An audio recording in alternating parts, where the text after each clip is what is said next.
సిద్దిపేట జిల్లా చిన్నకోడూరు మండలం చంద్రపూర్ గ్రామంలో కరెంటు షాక్‌తో తండ్రి, కొడుకు మృతి.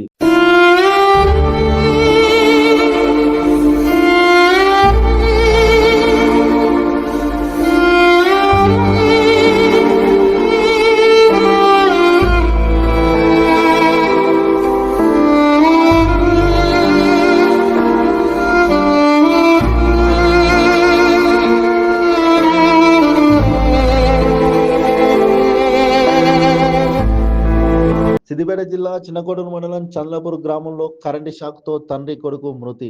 5 రోజుల క్రితం అంగరంగ వైభవంగా కూతురి పెళ్లి చేసిన గజేందర్ రెడ్డి పెళ్లి పందిరి తీయకముందే ఆ ఇంట్లో మృత్యువు దూసుకు వచ్చింది. తండ్రి, కొడుకులను బలి తీసుకుంది. తాను సాగు చేసుకునే వ్యవసాయ క్షేత్రంలో అడవి పందుల బెడద ఎక్కువ ఉండడంతో వాటి నుండి పంటను రక్షించుకోవాలని రక్షణ వైర్లు ఏర్పాటు చేసి వాటికి విద్యుత్ కనెక్షన్ ఇస్తున్న తరుణంలో హఠాత్తుగా విద్యుత్ షాక్ తగిలి తండ్రి, కొడుకులు అక్కడికక్కడే మృతి చెందారు.